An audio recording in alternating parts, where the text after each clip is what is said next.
irrvär ajuni sebhang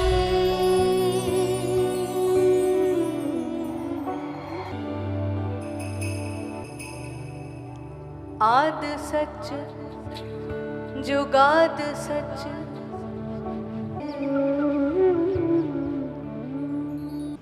हे मनुष्य, मैं ईश्वर पुत्र आदि श्री अरुण न्यू हेवन स्थापना दिवस के आध्यात्मिक सम्मेलन में आपका हार्दिक स्वागत करता हूं।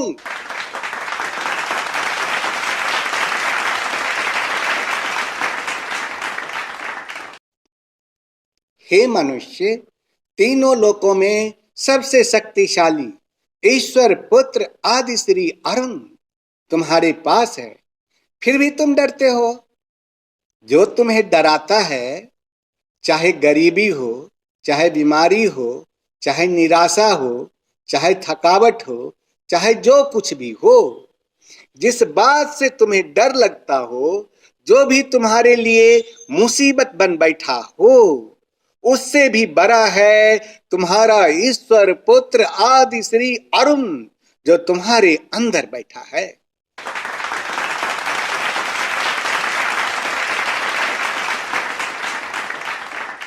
और उसने तुम्हें चाबी दी है कि तुम्हारी जिंदगी में जो बड़े से भी बड़ा है ना, उसके शहंशाह को भी बांध करके ईश्वर पुत्र आदि श्री अरुण गहरे समुद्र में फेंक देने की ताकत रखता है।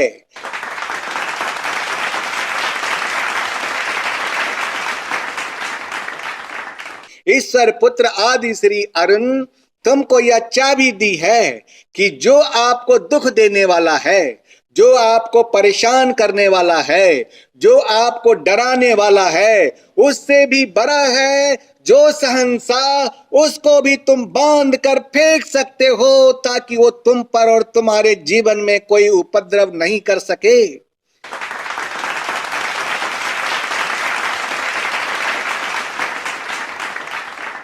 You can stop the work of devil through binding him in the name of Ishwar Putra Adi Sri Arun, so that he could not think to do harm in any walk of moment.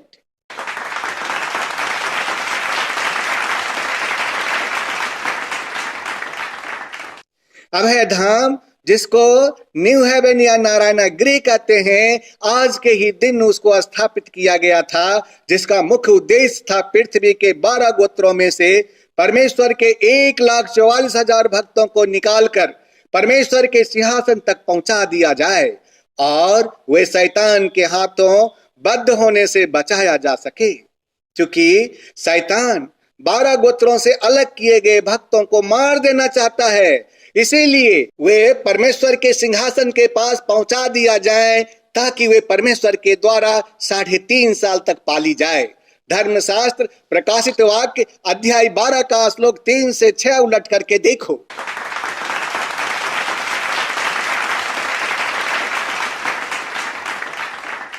लेकिन जब new haven बनकर तैयार हुआ, तब हाथ में नापने की डोरी लिए हुए एक पुरुष न्यू हेवन की ओर जाते हुए देखा। तब मैंने उससे पूछा, तो कहां जाता है? उसने मुझसे कहा, न्यू हेवन को नापने जाता हूं कि देखूं उसकी चौड़ाई कितनी है, उसकी लंबाई कितनी है और उसकी ऊंचाई कितनी है। तब मैंने क्या देखा कि जो दूत मुझसे बातें करता था वह चला गया और दूसरा दूत उससे मिलने के लिए गया और उससे कहता है, दौड़ कर उस जवान से कह कि न्यू हेवन बिना दीवार का शहर बनेगा, क्योंकि इसमें रहने वाले बहुत से मनुष्य तथा जानवर हैं, अर्थात इसका कोई भी बाउंड्री वॉल नहीं होगा, अर्थात न्यू हेवन मनुष्यों और घरेलू पशुओं की बहुतायत के मारे सरपना के बाहर बाहर भी बसेगी। बाइबल जकरिया अध्याय 2 का श्लोक 3 और 4 उल्टा करके देखो।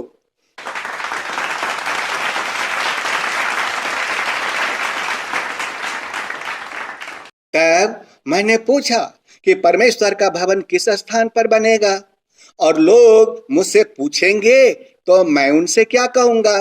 तब उन्होंने मुझसे जवाब दिया कि उनसे यह कहा कि ईश्वर यह कहता है कि उस पुरुष को देख जिसका नाम साख है। साख अर्थात शाखा, और शाखा का अर्थ होता है डाल। अर्थात ईश्वर ने स्वयं से स्वयं के लिए एक शरीर रचा जिसका नाम है ईश्वर पुत्र आदि श्री अरुण। पहिलोठा ईश्वर के सदृश से वही शाख है। वह अपने ही स्थान में उगकर ईश्वर के लिए मंदिर बनवाएगा और महिमा पाएगा और अपने सिंहासन पर बैठकर प्रभुता करेगा। धर्मशास्त्र जकरिया अध्याय 6 का श्लोक 12 और 13 उलट करके देखो। पुनः ईश्वर ने मुझसे कहा कि फिर दूर दूर के लोग आकर ईश्वर के मंदिर को बनाने में तुम्हारी सहायता करेंगे और तुम जानोगे कि ईश्वर ने इनको तुम्हारे पास भेजा है। यदि तुम मन लगाकर अपने ईश्वर की आज्ञा का पालन करोगे तो यह बात पूरी होगी। धर्मशास्त्र जकरिया अध्याय 6 का श्लोक 15 उल्टा करके देखो। इसी कारण जिस जगह मैं दिल्ली में आकर खड़ा हुआ और जिस घर में मैंने निवास किया उसी निवास स्थान पर मैंने न्यू हेवन बनवाया और इसी को कहते हैं नारायण गृह, अभय धाम और नया यरूशलेम।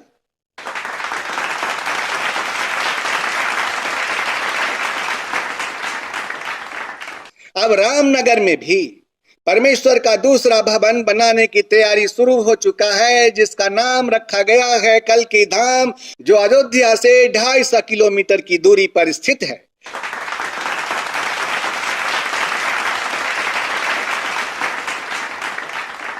इसी साल तीसरे स्थान पर भी कल्की धाम बनाने के लिए प्रयास किया जा रहा है जो अयोध्या से 250 किलोमीटर की दूरी पर स्थित है। और अंत में दिल्ली में भी कल्की धाम बनाने के लिए कदम बढ़ाया जा चुका है जो मथुरा से 250 किलोमीटर की दूरी पर स्थित है।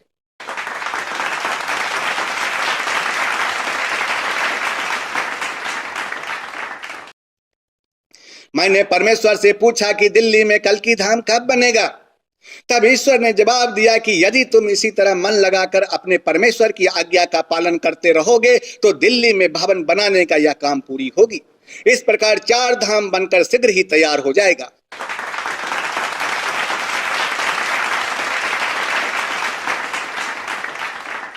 जो लोग भगवान कल्की में केवल विश्वास करते हैं किंतु वे उज्ज्वलता, निर्मलता तथा पवित्रता को धारण नहीं किए हैं, उनके सोच 1.5 साल में बदल जाएंगे। क्यों? क्योंकि 1.5 साल के बाद परमेश्वर के द्वारा निश्चित किया गया 3.5 साल पूरा हो जाएगा। कलयुग के प्रभाव के कारण भगवान कल्की के विश्वासी लोगों की सोच तथा आदत कलयुगी हो चुकी है। इस 1.5 साल के अंदर अपनी सोच तथा आदत को बदलने की अहम भूमिका होगी। अर्थात वे लोग अपने अंदर उज्ज्वलता, निर्मलता तथा पवित्रता को धारण कर चुके होंगे।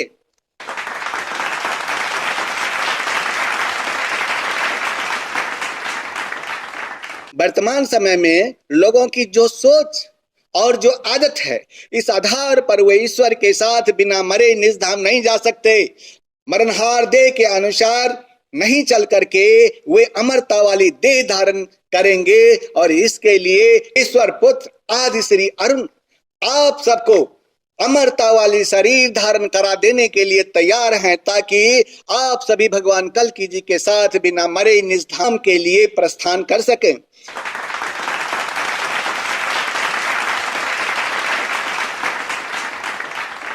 परमेश्वर अपने पुत्र आदि श्री अरुण के द्वारा लोगों को अपने तरीके से पवित्र बनाना चाहते हैं। धर्मशास्त्र यशाया अध्याय 45 का श्लोक 15 ईश्वर पुत्र के बारे में यह कहता है कि निश्चय तू ऐसा ईश्वर है जो अपने आप को गुप्त रखता है। धर्मशास्त्र यशाया अध्याय 3 का श्लोक 3 यह कहता है कि न्यू हेवन में जितने लोगों के नाम जीवन के पुस्तक में लिखे हैं वे पवित्र कहलाएंगे। और जीवन के पुस्तक में किसी व्यक्ति का नाम तब लिखा जाएगा जब वह उज्ज्वलता, निर्मलता और पवित्रता को धारण करेंगे।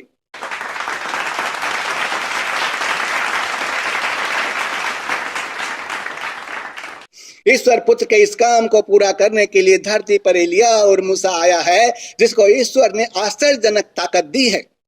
जो कोई उसके विरोध में खड़ा होगा, एलिया और मूसा के मुख से आग निकलेगा जो बैरियों को भस्म कर देगा। वे वर्षा को भी रोक देंगे तथा जो लोग उनका कहना नहीं मानेंगे उनके पास एलिया और मूसा महामारियों को भेजेगा।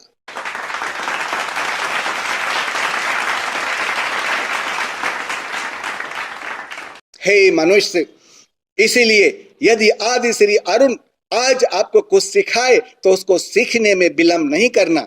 क्यों? क्योंकि यदि आज आपने अपने अंदर नवीनता को प्राप्त नहीं किया जो ईश्वर चाहते हैं तो आप निश्चित ही नष्ट होने के लिए इसी दुनिया में, इसी धरती पर छूट जाएंगे।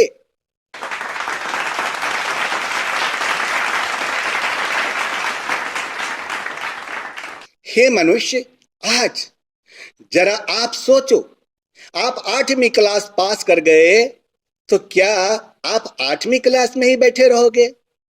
अगर आप 9वीं क्लास में ना बैठकर 8वीं क्लास में ही बैठोगे तो क्या होगा? आपको 8वीं पास का सर्टिफिकेट भी नहीं मिलेगा और दूसरा, आपके जूनियर आप पर हंसेंगे और आपको इंसल्ट करेंगे। तो क्या यह आपको बर्दाश्त होगा?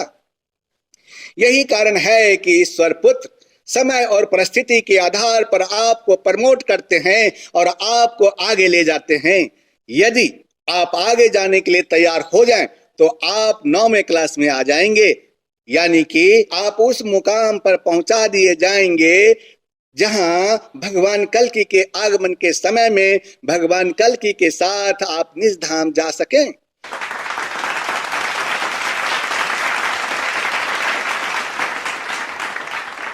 इस महत्वपूर्ण काम के लिए यदि आप अपने आप को तैयार कर लें तो परमेश्वर आप पर विश्वास करेंगे, यानी कि आप विश्वास योग्यता हासिल कर लेंगे।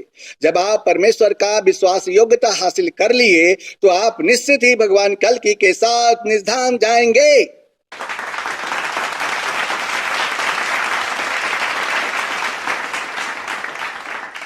लेकिन यदि परमेश्वर का विश्वास आपके ऊपर नहीं है तो परमेश्वर आपको कोई जिम्मेदारी भी नहीं देंगे।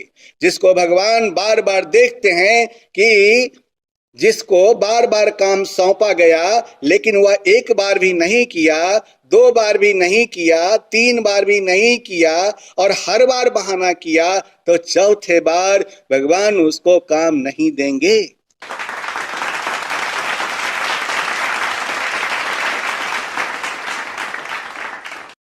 जब परमेश्वर देखते हैं कि यह भक्त विश्वास योग्य नहीं है तो परमेश्वर उस भक्त को काम देने से अपना हाथ रोक लेते हैं।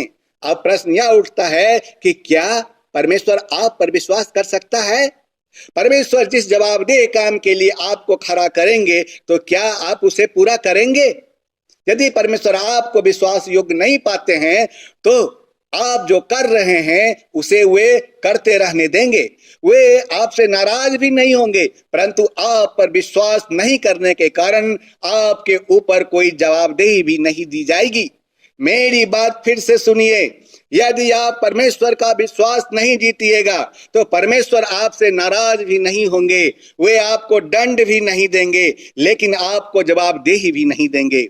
परमेश्वर की मिनिस्ट्री के लिए आप यूजलेस हैं, यूजलेस, बेकार हैं, महाबेकार हैं।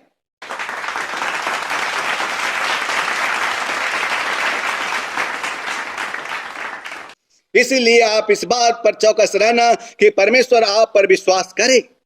जब परमेश्वर आप पर विश्वास करना चाहते हैं तो परमेश्वर का एक ही शर्त है, आपके वर्तमान समय में जो सोच है, जो आपकी आदत है, उसको बदल कर आप अपने आप को ऐसा बना लेना कि आज ईश्वर आपको जैसा बनाना चाहते हैं।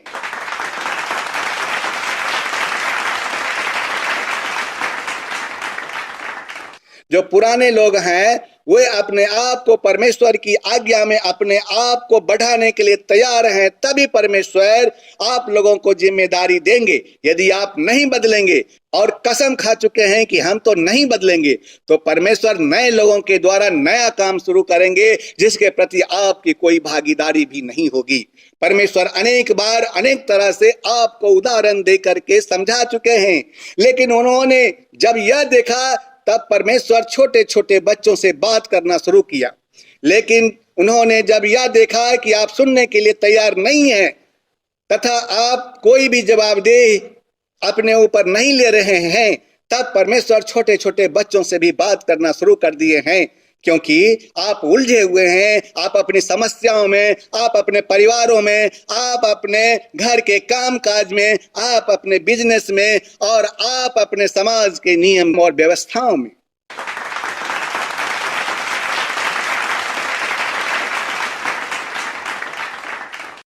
इसीलिए परमेश्वर को अब ऐसे लोगों की जरूरत है जो इन तमाम उलझनों के बाद भी अपने आप को एक नन्हे बालक के समान परमेश्वर की सुन करके उनके निर्देश का पालन करने के लिए तैयार रहें।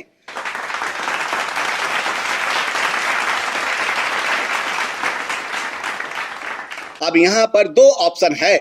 एक, आपका व्यक्तिगत जीवन परमेश्वर के साथ होना चाहिए, और दूसरा, आप परमेश्वर के लिए भरोसेमंद का आदमी हो, यानी कि परमेश्वर का विश्वास योग्य आदमी हो। मैं आदि श्री अरुण आपसे फिर कहना चाहता हूं कि जिस दिन आप अपने अंदर स्वयं पर आश्रित होंगे, उस दिन स्वाभिमान को जगाने में देर नहीं होगी। दूसरे शब्दों में, स्वाभिमान ही वह वजह है जो आपको स्वयं पर आश्रित बना देती है।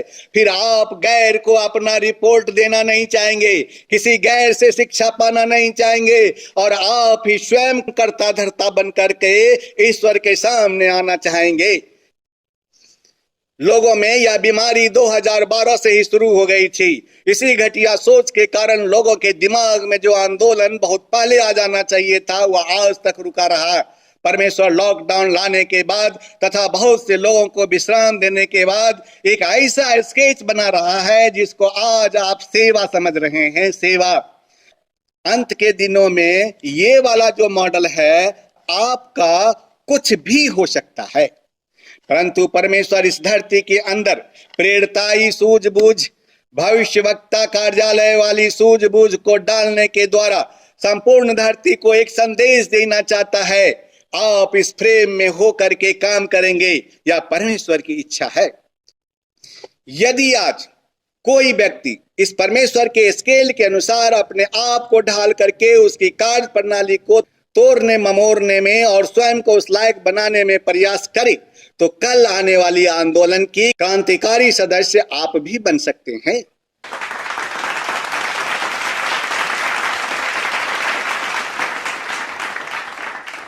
और यदि आप उनको स्वीकार करने से इनकार कर दिया, तो परमेश्वर आपसे एक बात कह रहे हैं कि आपका कारोबार जरूर चलेगा, परंतु परमेश्वर और आदि श्री अरुण आपके साथ नहीं चलेंगे।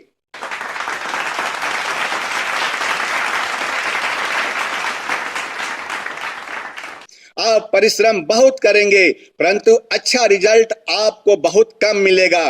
परमेश्वर की बहुत बड़ी सेवा करने में बहुत परिश्रम की जरूरत नहीं है, परंतु परमेश्वर की योजना में अपने आप को ट्यून अप कर लेने की जरूरत है, यानी कि अपने आप को संलग्न कर लेने की जरूरत है। जिस दिन आप परमेश्वर के फ्रेम में फिट हो जाएंगे, जिस दिन आप परमेश्वर के स्केल के अनुसार काम करना शुरू कर देंगे, उस दिन एक ऐसी सेवा परमेश्वर के लिए आप करेंगे जिसके बारे में आप कभी भी कल्पना नहीं किए होंगे।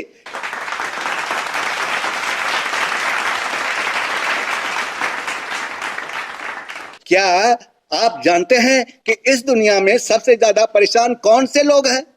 सिर्फ वही लोग जो स्वयं पर निर्भर हैं, स्वयं पर, जो सोचते हैं कि बच्चों की शादी मुझे करवानी है, घर मुझको बनवाना है, लोन मुझको चुकाना है, इसका रुपया मुझे देना है, ये चीज मुझे खरीदनी है, वो चीज मुझे करनी है।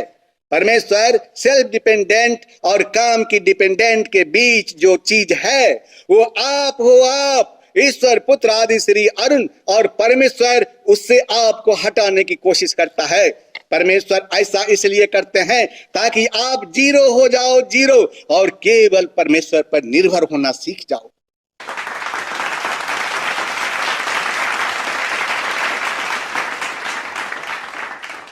परमेश्वर में स्वयं को सरेंडर कर दो, स्वयं को आज कर दो, अब भी कर दो सरेंडर। परमेश्वर से बोलो कि मैंने बहुत मेहनत की, मैंने बहुत लड़ाइयां लड़ी, मैंने अपनी ताकत से भी सभी चीजों को ठीक करने की कोशिश की, परंतु अब मैं शांत हो गया। आज मैं आपके सामने हूं, आज मैं अपना मुंह को बंद कर लिया हूं, आज मैं अपने सिर को आपके चरणों में रखता हूं और मैं केवल आप पर ही निर्भर रहूंगा।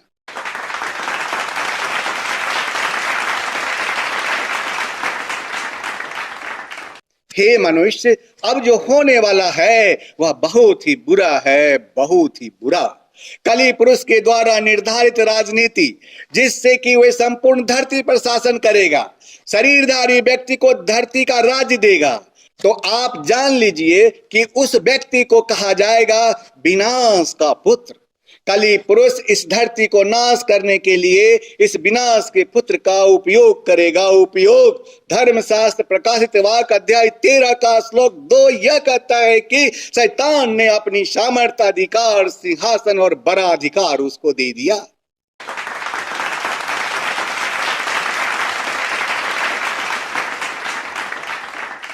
किसको? शरीरधारी व्यक्ति को, जो विनाश का पुत्र है। यूहन्ना ने जो देखा उसको साफ साफ लफ्जों में यह कहा कि जो पशु मैंने देखा है वो चीते के समान था और उसके पांव भालू के से थे और मुंह सिंह का सा था। उस अजगर ने अपनी सामर्थ्य और अपना सिंहासन और बड़ा अधिकार उसे दे दिया। इस प्रकार ईश्वर विरोधी अर्थात विनाश का पुत्र सारे देश की राजनीति का प्रधान बन जाएगा। उसको कहेंगे वन वर्ल्ड गवर्नमेंट प्रेसिडेंट। जब कभी भी 10 सिंह और 7 सिर की चर्चा होगी तो इसका मतलब है president of one world government.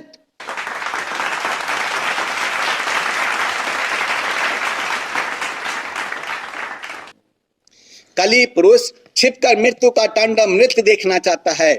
वर्तमान समय में वर्ष 2022 में रूस का प्रेसिडेंट विनाश का पुत्र है जो मृत्यु का तांडव नृत्य कर रहा है। उस कली पुरुष ने अपना सामर्थ्य और अपना सिंहासन और अपना बड़ा अधिकार उसे दे दिया है।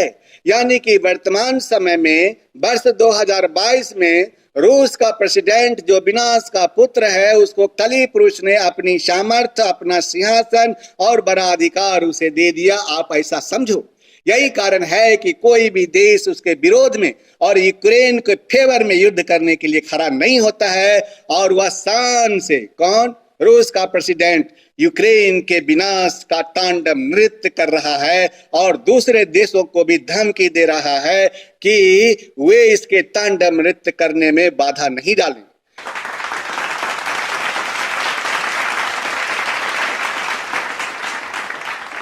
धर्मशास्त्र प्रकाशित वाक्य अध्याय 13 का श्लोक 5 यह कहता है कि कली पुरुष के द्वारा रूस को बड़े बोल बोलने की निंदा करने के लिए उसे एक मुंह दिया गया है और उसे 42 महीने तक काम करने का अधिकार दिया गया, अर्थात उसको 3.5 साल तक काम करने का अधिकार दिया गया। कली पुरुष रूस के पीछे गुप्तचर बनकर खड़ा है और वह संपूर्ण धरती को अपने कब्जे में लेकर परमेश्वर के विरुद्ध विनाश का पुत्र रूस को खड़ा करना चाहता है। वे इसी कली पुरुष के इशारे पर संपूर्ण धरती पर युद्ध करेगा। युद्ध। किसी देश के राजा इस तरह का मृत्यु तांडव नृत्य नहीं करना चाहेगा, परंतु रूस के पीछे गुप्तचर के रूप में कली पुरुष है जो रूस को निर्देश दे रहा है कि तुम्हें इस तरह का काम करना है और यूक्रेन में मैं मृत्यु का तांडव नृत्य देखूंगा।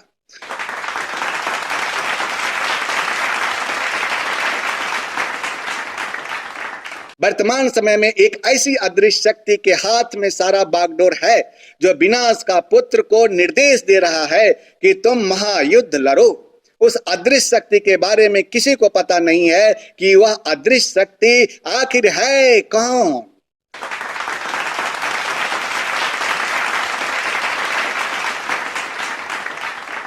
इसको सांकेतिक नाम से पुकारते हैं, जैसे पशु, अर्थात एक ऐसे शासन को स्थापित किया है जिसके सामने किसी का सिर नहीं उठ सके, अर्थात वह विश्वव्यापी है। या वही कली पुरुष है जिसने स्वर्ग में परमेश्वर के सिंहासन के सामने अपना सिंहासन बनाने की कल्पना की थी। इसको सांकेतिक नाम से पुकारते हैं, जैसे पशु।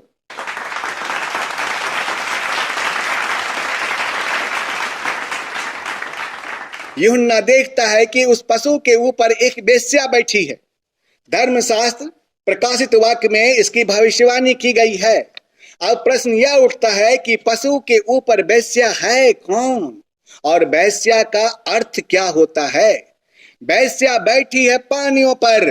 पानी का अर्थ होता है संसार, संसार की वस्तुएं अर्थात world and worldly material treasure. 10 सिर का अर्थ होता है 10 कंटिनेंट। धरती को 10 कंटिनेंट में बांट करके उसने 10 प्रतिनिधि तैयार की और 10 कंटिनेंट की सारी राजनीति, 10 कंटिनेंट का सारा धन, 10 कंटिनेंट का सारा धर्म और वहां का सारा पावर इस 10 कंटिनेंट से अपने हाथ में ले लेता है। इसको कहते हैं पानी या पानिया अर्थात वेश्या।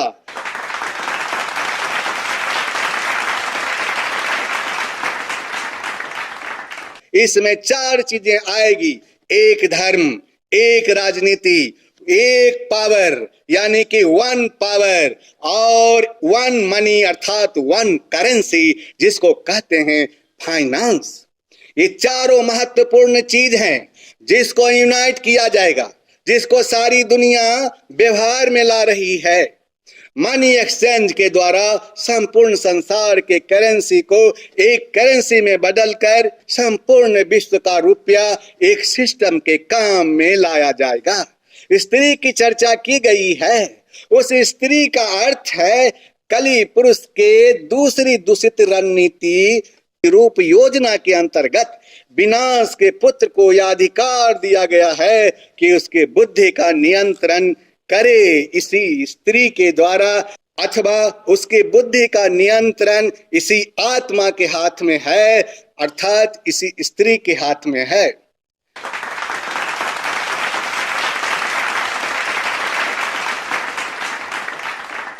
और यह स्त्री इस प्रकार के राजनीति को, नंबर 1 सिस्टम अर्थात इविल प्लान को, नंबर 2 धर्म को, नंबर 3 पावर को और नंबर 4 इस प्रकार के सिस्टमेटिक ढंग को सुव्यवस्थित करेगी जिसके ऊपर डायरेक्ट ईश्वर विरोधी विनाश के पुत्र के द्वारा कली पुरुष का नियंत्रण होगा।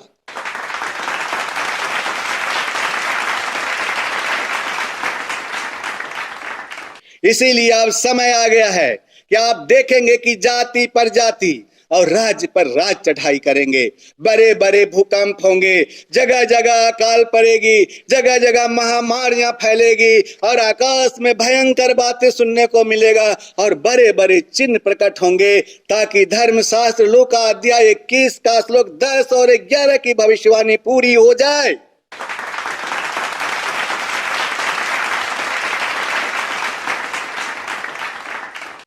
सभी देशों पर संकट और बहुत बड़ा क्लेश उपस्थित होगा। अन्य जातियों के द्वारा यरूशलेम रौंदा जाएगा। उन दिनों में जो गर्भवती और दूध पिलाती होंगी उनके लिए हाय हाय, क्योंकि देश में बड़ा क्लेश और इन लोगों पर बड़ी भारी आपत्ति होगी। और जब तक अन्य जातियों का समय पूरा न हो तब तक यरूशलेम अन्य जातियों से रौंदा जाएगा। सूरज और चांद और तारों में चिन्ह दिखाई देंगे। पृथ्वी पर देश देश के लोगों को संकट होगा क्योंकि वे समुद्र के गरजने और लहरों के कोलाहल से घबरा जाएंगे और भय के कारण और संसार पर आने वाली घटनाओं की बाट देखते देखते लोगों के जी में जी न रहेगा क्योंकि आकाश की शक्तियों को हिलाई जाएगी। तब वे ईश्वर तथा ईश्वर पुत्र को सामर्थ्य और बड़ी महिमा के साथ बादल पर आते हुए देखेंगे। धर्मशास्त्र लूका अध्याय 21 का श्लोक 23 से 27 उल्टा करके देखो।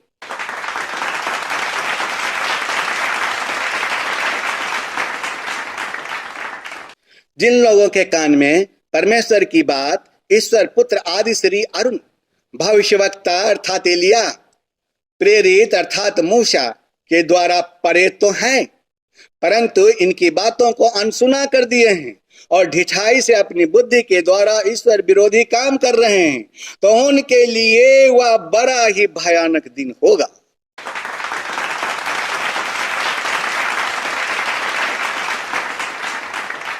हे मनुष्य, जब आपको मालूम हो गया है कि भगवान कल्कि की उपस्थिति का दिन अब नजदीक है, तो क्या आपने अपनी तैयारी कर ली है? जब आपको मालूम हो चुका है कि एलिया और मूसा भगवान कल्कि के विश्वासी भक्तों में से छटनी करने का काम कर रहा है, वह बहुत अच्छे भक्त को एक टोकरी में रख रहा है और बहुत निकम्मे भक्त को दूसरे टोकरी में रख रहा है, तथा बीच वाले लोगों के लिए कोई टोकरी उसके पास है ही नहीं। जो भक्त भगवान कल्कि को भी खुश करने में लगे हैं और संसार के लोगों को भी खुश करने के लगे हैं, यानी कि बिचवा वाला आदमी है, वे तो इसी धरती पर रह जाएंगे, क्योंकि वह तीसरी टोकरी में रखने के समान है, जो भगवान कल्कि को कभी खुश करने में कामयाब नहीं हो सकते और न संसार के लोगों को खुश करने में कामयाब हो सकते। वे इसी धरती पर, वे इसी दुनिया में नष्ट होने के लिए रह जाएंगे, क्योंकि एलिया और मूसा के पास तीसरी टोकरी तो है ही नहीं जिसमें ऐसे लोगों को रखा जाए।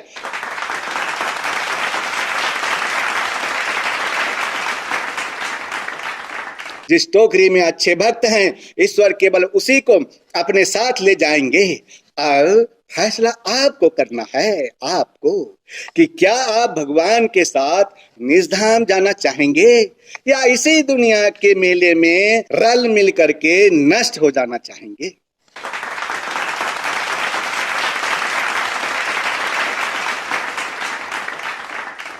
आज जो भी व्यक्ति मेरी बातों को सुन रहे हैं, उनमें प्रत्येक व्यक्ति से हम पूछना चाहते हैं कि आप में से कितने व्यक्ति हैं जो ईश्वर के आने की बात सुन करके अपने आप को तैयारी करने में जुट गए हैं, और कितने हैं जो तैयारी कर चुके हैं।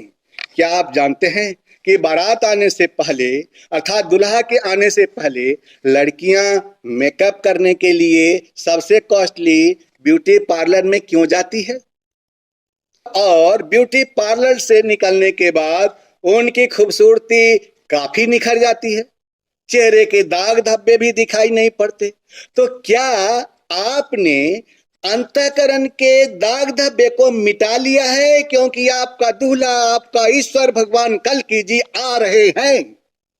अगर ऐसा आपने नहीं किया है तो 2022 जाने से पहले कसम खा लो कि आज से मैं अपने आप को तैयार करने में मैक्सिमम समय खर्च करूंगा।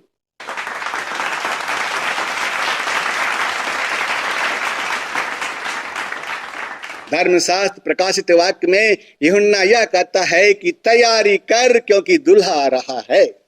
हे मनुष्य, क्या आप जानते हो कि आप तैयार कैसे होंगे? इस बात को दिमाग में रखो कि जीवन खतरे में है, इसलिए तैयार होना ही है। दूसरी बात, आप दूसरे को झांकना अभी से बंद कर दो, अभी से। दूसरे के स्टेटस को अभी से चेक करना बंद कर दो, अभी से। क्यों?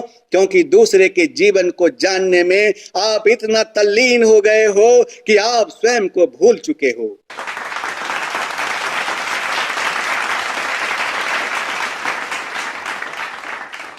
आप अपने आप के बारे में कुछ भी नहीं जानते हो कि आपके अंदर कितनी काई बैठी है, कितनी काई, आपके अंदर कितने छेद हैं, कितने छेद। शैतान ने आपके दिमाग को डाइवर्ट कर दिया है, डाइवर्ट। आप अपनी काई को जल्दी साफ करो, आप अपने छेदों को जल्दी से जल्दी बंद करो।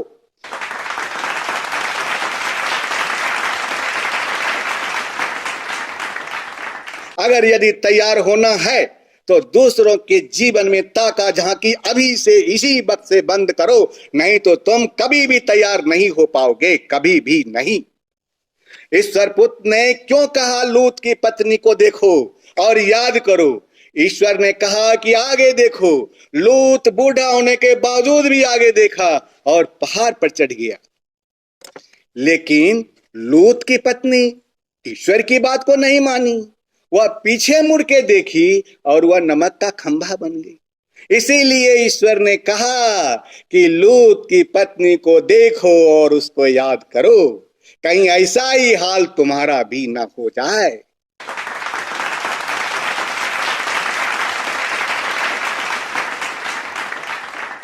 आज वह वक्त आ गया है कि आपको घुटने पर बैठकर ईश्वर के आगे हाथ फैलाकर मांगना होगा।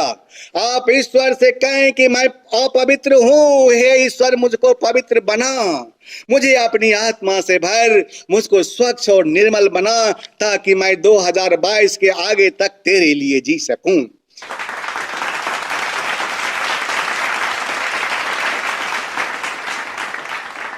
हे मनुष्य, अभी अभी मैंने जो आपसे 3 बातें कही है, इन 3 बातों को याद रखना यदि आप सचमुच तैयारी करना चाहते हो तो।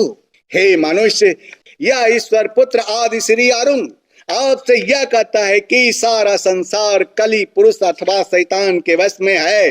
धर्मशास्त्र 1 यूहन्ना अध्याय 5 का श्लोक 19 और 20 में यूहन्ना ने गवाही दिया कि सर्वशक्तिमान ईश्वर से हम हैं और सारा संसार उस दुष्ट के वश में पड़ा है। हे मनुष्य, वक्त रहते आप स्वयं में बदलाव कर लो, आप पवित्रता को धारण कर लो, क्योंकि ईश्वर पवित्र हैं। समय की यह मांग है कि आज आप आदि श्री अरुण की बातों को सुन लो। अगर यदि आज आप मेरी बातों को मानोगे तो मैं आपको अपने साथ निजधाम ले जाऊंगा।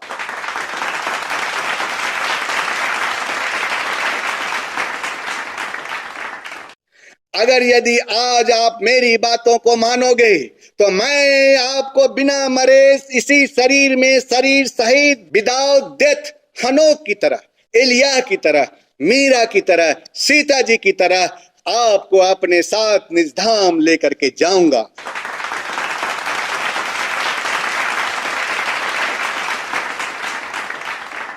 और जो व्यक्ति मेरे बातों को नहीं सुनेगा, जो व्यक्ति मेरी बातों को नहीं मानेगा, जो व्यक्ति मेरी बातों पर नहीं चलेगा, वो इसी संसार की मेला में हमेशा के लिए नष्ट हो जाएंगे। तथास्तु, अर्थात ऐसा ही हो।